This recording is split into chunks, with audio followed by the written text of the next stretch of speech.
Welcome to the world of science fiction where extraordinary tales come to life. Enjoy the journey. The ship glided silently through the void, its ancient engines humming.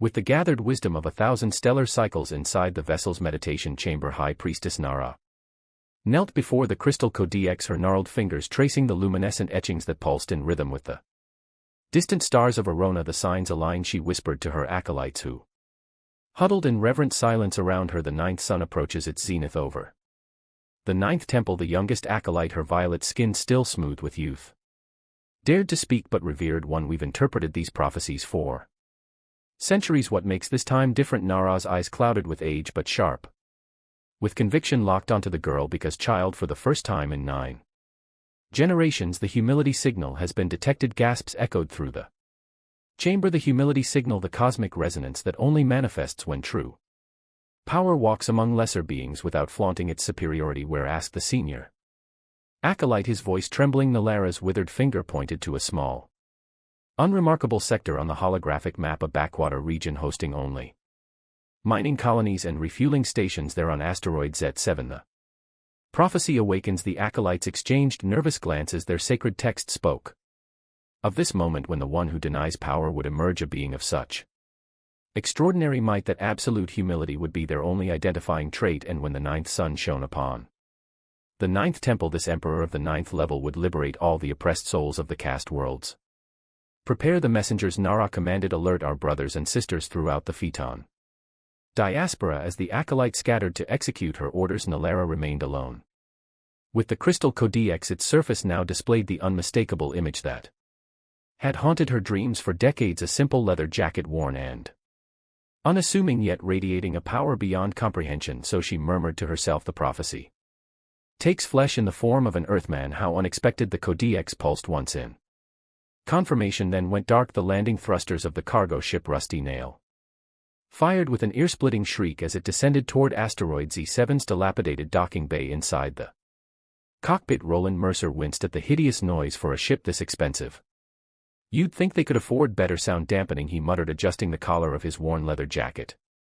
From the co-pilot seats behind him came 2 synchronized snorts of amusement. The nail is held together by duct tape and optimism, said Kick, the smaller of Roland's companions, despite appearing to be no more than 10 Earth years old. His eyes held the weight of centuries, just like your fashion sense, added Mr.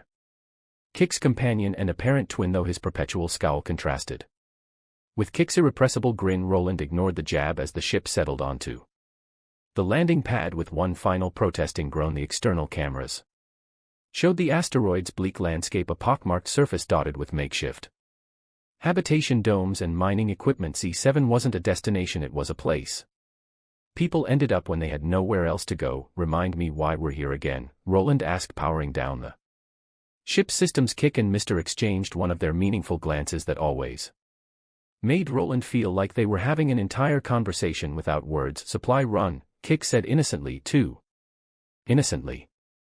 Routine maintenance, Mr. added simultaneously. Roland turned in his seat to level a suspicious stare at them. Despite their childlike appearance, barely 4 feet tall with oversized heads and spindly limbs, there was nothing childlike about the intelligence behind their large pupilless eyes. Right, Roland said, and I'm the emperor of the known universe. He didn't notice how Kick and Mr. froze momentarily at his words or the significant look they exchanged. Let's get this routine supply run over with, Roland sighed, rising from his seat. I want to be off this rock before local sunset. This place has a reputation. 20 minutes later, Roland strode down the ship's ramp into the stale air of Z7's main docking bay. The artificial gravity felt slightly off, a common problem on smaller asteroids, where the generators were usually second-hand and poorly maintained. Kick and Mr. followed behind him, each effortlessly carrying cargo containers that should have been impossible for creatures of their size to lift. The docking bay smelled of fuel, unwashed bodies, and desperation. A few mechanics and dock workers glanced at the newcomers with the universal weariness of those accustomed to trouble arriving with each new ship. Most returned to their business when they saw nothing remarkable, just another trader with unusual companions. Roland scanned the facility, mapping exits and potential trouble spots. Out of habit, 5 men loitering near the customs checkpoint caught his attention immediately, their stances too casual, their eyes too alert. Local muscle probably working for whoever controlled this segment of the asteroid trouble at 2 o'clock, he murmured. Without moving his lips, we see them, Mr. replied softly. Want us to handle it, kick? Asked, a hint of eagerness in his voice. No, Roland said firmly, we're just passing. Through no complications, the 5 men had already noticed Roland's group and were now moving to intercept them, spreading out in a practiced formation, their leader a burly man with a cybernetic eye implant and scars mapping his face like terrain. Line stepped directly into Roland's path. Docking fee, the man announced. Holding out a grimy hand. 500 credits. Roland stopped, maintaining a comfortable distance. I already paid the official docking fee to the actual port authority. The man's face twisted into what might have been a smile if it weren't so predatory. This is the supplementary fee for newcomers, insurance, you might say. Against what? Roland asked, knowing the answer. Against unfortunate accidents.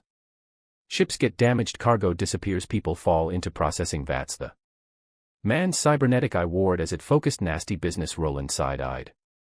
Like to pass, please, we're just here for supplies. The leader barked a laugh and looked at his companions, who had now completed their encirclement. He'd like to pass. Polite, isn't he? Very polite. Agreed one of the thugs, a wiry man with metal teeth. Maybe we should teach him how things work here. Roland's shoulders sagged slightly, but not from fear, from disappointment. I really don't want any trouble. Should have thought of that before you landed on Jarvik's asteroid. Without paying respect, said the leader, reaching inside his jacket and pulling out a shock baton that crackled with blue energy behind Roland. Kick whispered to Mr. He's going to apologize to them after, isn't he? Of course he is, Mr. replied. Classical 9th level. The leader lunged forward with surprising speed, the shock baton arcing toward Roland's head. What happened next seemed impossible to the onlookers, who had paused their work to watch the inevitable beating of another naive visitor. Roland simply wasn't there anymore. Without any visible effort or hurry, he had shifted 6 into the left. The baton swished through empty air where his head had been a millisecond earlier. Please don't do that, Roland said, his voice still calm. Almost regretful. Enraged, the leader attacked again, more viciously this time. Roland sidestepped once more, this time catching the man's wrist with casual precision, with a gentle twist that looked like nothing but felt like everything. He redirected the thug's momentum. The leader of the gang found himself airborne, sailing across the docking bay to crash into a stack of empty fuel canisters 30 feet away. The remaining 4 thugs stared in disbelief before drawing their own weapons. I just want to pass, Roland said with genuine regret. I'd rather not hurt anyone. Too late for that, growled the one with metal teeth, charging forward. What followed wasn't so much a fight as a demonstration. Roland moved with fluid economy, never striking, only redirecting. Each attacker found their aggression turned against them, their bodies flying through the air to land in undignified heaps across the docking bay. Within seconds, all 5 men were groaning on the floor, their weapons scattered uselessly around them. Roland hadn't even removed his hands from his jacket pockets. The entire docking bay had gone silent, mechanics and dock workers frozen in place, tools suspended in mid-motion as they stared. Roland looked at the fallen men, genuine concern crossing his face. He walked over to the leader, who was struggling to sit up, and extended his hand. I'm sorry about that, he said. Are you all right? The cybernetic eye blinked rapidly as the men gaped at Roland's offered hand. After a moment of stunned silence, he cautiously accepted it, allowing Roland to pull him to his feet. What are you? The man asked. Fear replacing his earlier arrogance. Roland shrugged. Just someone passing through. Look, I don't want any trouble with whoever this Jarvik is. Will be gone before sunset. The leader nodded dumbly, backing away. His companions were already retreating, helping each other up and limping toward the exit. Kick and Mr. resumed their positions beside Roland. The cargo containers still balanced effortlessly in their small arms. That was unnecessary, Roland said quietly. They attacked you, Mr. pointed out. I could have gone around them. You did try asking nicely, Kick said, a hint of admiration in his voice. Did you see that? The whispers were already spreading through the docking bay. He threw Jarvik's men around like dolls, didn't even break a sweat, and then he apologized. Who fights like that and then offers a hand up? Roland pretended not to hear, adjusting the collar of his jacket uncomfortably. Let's get our supplies and go. The trio had barely made it halfway across the docking bay when klaxons blared throughout the facility. Red warning lights began to flash as a computerized voice announced, emergency alert, dust storm approaching, category 4 severity, all external activity suspended, facility lockdown initiating in 10 minutes. Collective groans echoed through the bay as workers began securing equipment and ship's asteroid Z7's infamous dust storms were no mere inconvenience. The microscopic particles could strip flesh from bone and infiltrate the most sophisticated machinery. Looks like we're staying after all, Roland said, his lips pressing into a thin line of displeasure. The universe has its reasons, Mr. offered cryptically. The universe needs better scheduling, Roland muttered, turning toward the habitat entrance. Then he froze, his enhanced senses picking up something the facility systems hadn't yet detected, a distress signal faint, almost drowned out by the approaching storm's electromagnetic interference, and it was coming from outside. Someone's out there, he said, already changing direction toward the exit airlock. Kick and Mr. exchanged alarmed glances. The storm will hit in minutes, Mr. warned. Then I'd better hurry, Roland replied, breaking into a run. The dock supervisor tried to stop him. Airlock sealed, storm protocol. Roland didn't slow down. Override it. Someone's stranded out there. Are you crazy? Nobody goes out in a Category 4. Roland reached the airlock controls and input an emergency override sequence. I do. The supervisor grabbed his arm. You'll die out there. Roland gently but firmly removed the man's hand. I'll be fine. He looked at Kick and Mr. Secure our cargo. I'll be back before lockdown. Before anyone could protest further, Roland had cycled through the airlock. The outer door hissed open, revealing the chaotic landscape beyond. The sky had turned a sickly orange-brown as the dust storm approached, obscuring the distant mining operations. Wind howled across the asteroid surface, already carrying the first abrasive particles. Roland activated his emergency tracker, homing in on the distress signal. It was weak but definite, approximately half a kilometer away in the direction of a small shuttle landing field used for mining transport. He ran, not with superhuman speed that might draw attention, but with the efficient pace of someone accustomed to covering ground quickly. The wind strengthened with each passing second, dust particles stinging his exposed skin. He pulled his jacket collar higher to protect his face. 4 minutes later he spotted it, a small personal transport vessel, damaged and half buried in the asteroid's loose surface material. The ship had crash landed recently. Its hull was still cooling, wisps of vapor rising to be whipped away by the intensifying wind. Roland circled the wreckage cautiously. The distress beacon blinked feebly from the crushed cockpit. The ship was Phaeton design, sleek organic curves and iridescent hull material, now marred by impact damage and scoring that suggested weapons fire. Someone had shot this ship down. A flash of movement caught his eye, a trail of disturbed dust leading away from the wreck, footprints already being erased by the wind. Someone had survived and was trying to reach the habitat. He followed the trail, running faster now as the storm front visibly approached, a towering wall of swirling orange-brown fury that devoured the horizon. The footprints staggered, showing their owner was injured, the distance between them decreasing as they continued. Roland found her collapsed behind a rocky outcropping that offered minimal shelter from the approaching maelstrom. A woman. No, a Phaeton woman, her violet skin unmistakable even covered in dust and blood. She lay curled on her side, one arm extended toward the distant habitat dome. Her fingers clawed in desperate determination. He knelt beside her. She was still breathing but unconscious. Blood seeped from a gash on her forehead, matting the dark hair around small elegant horns that protruded from her temples. Her features were delicate yet strong, high cheekbones, a straight nose, full lips now cracked from dehydration. On her forehead, partially obscured by blood and dust, was an intricate tattoo in luminescent ink, the mark of Phaeton royalty. The storm would hit in less than 2 minutes. There was no time for gentleness. Roland shrugged off his leather jacket and wrapped it around the unconscious woman, covering her exposed skin and face. Then he lifted her into his arms. She weighed almost nothing to him and turned back toward the habitat. The storm hit when he was still 300 m out. The force of it nearly knocked him off his feet, the microscopic particles immediately beginning their assault on any exposed skin. Roland hunched forward, shielding the woman with his body, and pushed on each step. Became a battle against the howling wind. His exposed skin began to bleed as the dust particles scoured it, but he didn't slow. The pain was irrelevant. His enhanced healing would repair the damage. The woman in his arms had no such luxury. The habitat's exterior lights became visible through the churning dust, distant blurred beacons of safety. Roland focused on them, putting one foot in front of the other, his arms locked protectively around his burden. When he finally staggered through the airlock, a crowd had gathered to witness his return. Gasps filled the decontamination chamber as the inner door opened and Roland emerged, his face strewn with blood, carrying the unconscious alien woman. Medic, he shouted over the hissing decontamination sprays. She needs help. The facilities Doctor pushed through the stunned onlookers, bring her to medical quickly. As Roland followed the doctor, he noticed Kick and Mr. watching from the edge of the crowd, their expressions unreadable. To anyone but him he recognized their subtle nod of approval, though he couldn't understand why retrieving an injured woman would merit such acknowledgement in the small medical bay.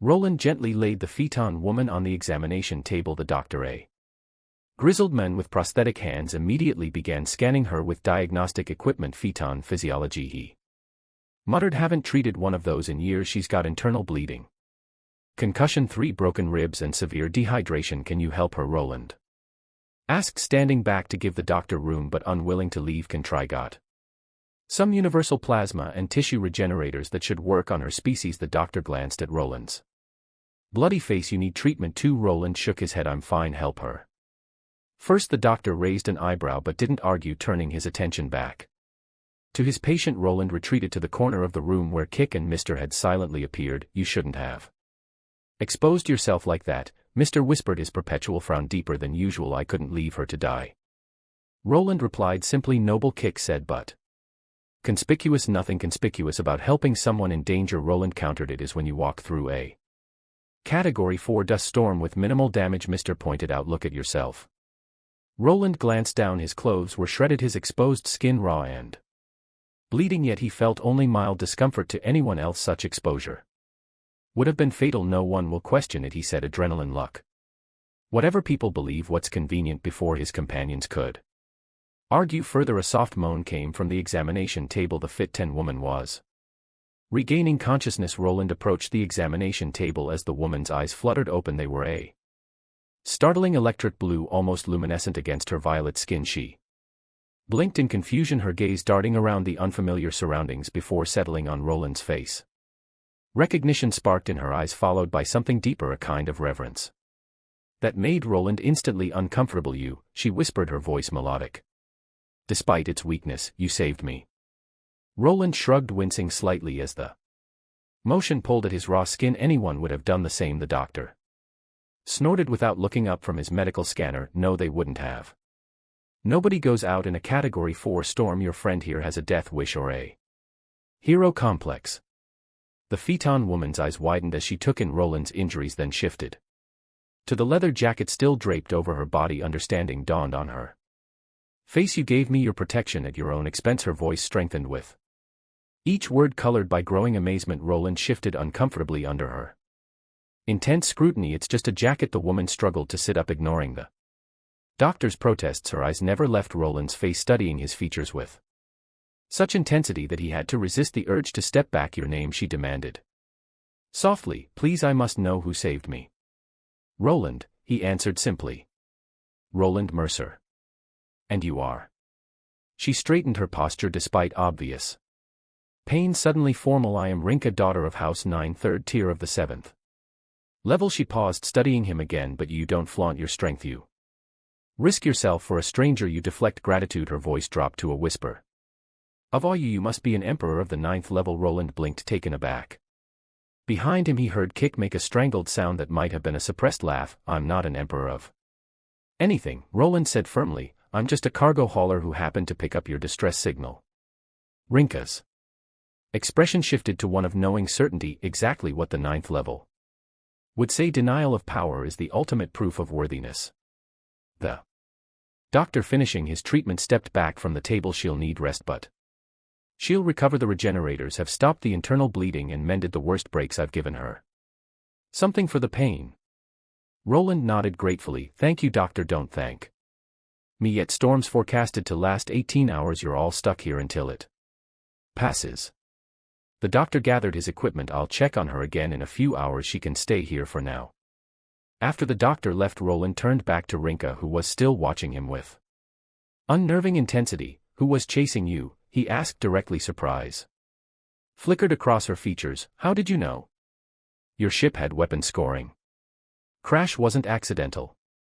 Rinka lowered her voice, glancing toward the door. Agents of the Supreme Regent. They followed me across 3 systems. The Supreme Regent, Roland prompted, the ruler of Feta in the absence of a true emperor. She explained. He holds the 8th level, the highest achievable. Without divine appointment, he maintains power by ensuring no 9th level emperor Ever emerges. Roland sighed. Political refugees always complicated things. Look, once the storm clears we can take you somewhere safe, a neutral zone outpost maybe. Rinka's expression hardened with determination. I don't need sanctuary, I need you. Me? Why? Because you are what the prophecies foretold, the one who denies power, the outsider who will liberate our people from the caste system. Roland ran a hand through his dust-caked hair in frustration. I'm not your prophesied savior, I'm just someone who gave you a jacket. Rinka's lips curved into a knowing smile. Precisely what the prophecy said you would claim. There was no arguing with circular logic. Roland exchanged a weary glance with Kik and Mr. who had been suspiciously quiet during this exchange. You need rest, he said finally. We can discuss this when you're stronger. To his relief, Rinka nodded, sinking back onto the examination table. Within minutes, exhaustion and medication pulled her into sleep. This is problematic, Mr. stated flatly once they had retreated to a corner of the medical bay. Underrate, Kik agreed. She thinks you're some kind of prophesied emperor messiah.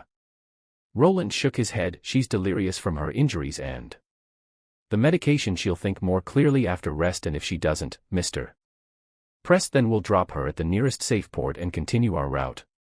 Roland's tone made it clear the discussion was over for now. Secure us quarters for the duration of the storm. I'll stay with her in case those agents she mentioned are already here. Hours later, Roland sat alone in the dimly lit medical bay, listening to the howl of the dust storm against the habitat's exterior. Rinka slept peacefully, her violet features softened in repose. The facility had cycled into night mode. Most residents retreated to their quarters or gathered in the small recreation area 2 levels below. Roland's enhanced healing had already repaired most of his storm damage. He flexed his hands, watching the fresh pink skin stretch over his knuckles. Sometimes his body's resilience unsettled even him. A slight change in Rinka's breathing alerted him that she was waking. Her eyes opened, immediately finding him in the dim light. You stayed, she said softly. Of course. You're injured and possibly being hunted. She studied him for a long moment. They told me Earth humans were selfish creatures concerned only with profit and pleasure. Some are, some aren't. Like any species. Rinka pushed herself up to sitting position, moving with greater ease than before. The regenerators worked well. I feel stronger. Good, but you should still rest. She ignored his suggestion, swinging her legs over the edge of the examination table. Where are your companions? The small ones with ancient eyes. Roland raised an eyebrow. Most people didn't notice the incongruity of Kik and Myr right away, securing supplies and accommodations. What are they? Not children? Certainly they're. Roland hesitated. He wasn't entirely sure himself. Friends, good ones. Rinka accepted this non-answer with a nod, then slipped off the table to stand. Her movements were graceful despite her recent injury. She stretched carefully, testing her healing body. Is there somewhere I can clean up? She asked. I feel like I'm wearing half the asteroid surface. Roland directed her to the small washroom attached to the medical bay. When she emerged 20 minutes later, the transformation was striking. Without the dust and blood, her violet skin glowed with a subtle iridescence. Her dark hair, now clean and pulled back from her face, accentuated her delicate horns and the intricate royal tattoo on her forehead. The medical bay scrubs she'd found were too large, making her look both vulnerable and determined. Thank you, she said, returning his jacket, which she'd apparently cleaned as well, for everything. Roland nodded, accepting the jacket. We should find you some proper clothes tomorrow and discuss your situation. Yes, she agreed, but made no move to return to the examination table. Instead, she studied the room before settling on a decision. Is there somewhere more comfortable we could talk? I've had enough of medical facilities to last a lifetime. Roland led her to a small observation room nearby, usually used by researchers monitoring the asteroid's unpredictable weather patterns. It was empty now, with comfortable seating and a viewport showing the raging dust storm beyond. Rinka stared out at the chaotic orange brown maelstrom. Reminds me of the cleansing winds of Fata, she murmured. They come each solstice, scouring the desert plains. You miss your home, Roland observed. I miss what it could be, she corrected. Not what it is. Tell me about Fata, Roland said, settling into a chair opposite her. The real version, not the prophetic one. For the next hour, Rinka described her world, a planet of breathtaking beauty and rigid social hierarchy, a society divided into 9 distinct levels, with advancement between levels nearly impossible. The higher the level, the greater the power, and paradoxically the less it is displayed. She explained lower castes are expressive, emotional, demonstrative, but to ascend one must Learn restraint. How does anyone reach the 9th level then? Roland asked. They don't. Not anymore. Rinka's eyes took on a faraway look. The 9th level is reserved for the true emperor, a being of such perfect humility and inner strength that they never seek power, yet power naturally flows to them. Roland suppressed a sigh. They were back to prophecies again. The Supreme Regent claims to serve as steward until a 9th level emperor appears, she continued, but in reality his agents eliminate any potential candidates for centuries. We've been trapped in this system with the 8th level maintaining control by preventing the prophecy's fulfillment. And you believe I'm this prophesied emperor? Roland stated flatly. I know you are. Rinka replied with unwavering certainty. You demonstrated every quality. Extraordinary power used without pride, service without expectation of reward. Calm in crisis, mercy toward enemies. I'm just a guy who tries to do the right thing when I can. Roland countered. Nothing mystical about it. Rinka smiled enigmatically. The prophecy said you would deny your destiny. That too is confirmation. Roland rubbed his temples, feeling a headache building. It's late. We should both get some rest. He escorted her to the small quarters. Kik and Mr. had secured a standard habitat room with 4 bunks and minimal amenities. His companions were nowhere to be seen, probably exploring the station or gathering information as they usually did. Sleep well, Roland said, turning to leave for the adjacent room they'd also reserved. You're not staying? Rinka asked, surprise evident in her voice. These are your quarters, Roland explained, gesturing to the room. Mine are next door. A strange expression crossed Rinka's face, something between amusement and determination. I understand you wish to maintain propriety. Very fitting for your station. That's not what I. Roland began, but she had already closed the door. With a sigh he retreated to his own quarters, stripped off his ruined clothes and took a much-needed shower. By the time he collapsed onto his bunk, exhaustion had overridden his usual alertness. Within minutes he was asleep. He woke sometime later to the sensation of the mattress dipping beside him. Roland's eyes snapped open, his body tensing automatically before he recognized the violet-skinned figure slipping under his blanket. Rinka, he said immediately alert. What are you doing? In the dim light her blue eyes seemed to glow as she regarded him with solemn intensity. I am repaying my debt of mercy, she said softly. On Fata the sharing of bodily warmth is our highest gift of gratitude. Roland stared at Rinka, her violet skin luminescent in the dim light of his quarters. Her proposition hung in the air between them, both bizarre and oddly touching. That's generous, he said carefully, sitting up and putting respectful distance between them, but on earth debts aren't repaid with physical intimacy. Disappointment flickered across Rinka's face. You reject my highest offering. I'm declining something you feel obligated to give. Roland clarified. Gratitude doesn't require this. Rinka's electric blue eyes widened and she pressed a hand to her mouth. By the 9 suns, she whispered, you truly are him. Roland sighed. Rinka, the prophecy specifically states the true emperor will thrice deny the comforts offered, for his humility exceeds his desire. She slid off the bed and actually knelt before him, head bowed. This is the first denial. Roland ran a hand through his hair in frustration. Please get up. I'm not an emperor, prophesied or otherwise. You would deny that too, she said, rising to her feet with fluid grace. Just as foretold, their conversation was interrupted by the door sliding open. Kik and Mr. entered, stopping short at the sight of Rinka in Roland's quarters. Interrupting something? Kik asked, a mischievous glint in his ancient eyes. No, Roland said firmly. Rinka was just leaving, of course, Emperor, she said with a small bow, then glided past Kik and more, who watched her go with undisguised curiosity. As soon as the door closed, Mr. turned to Roland. Emperor, don't start, Roland warned. She's confused, thinks I'm some prophesied ruler from her world.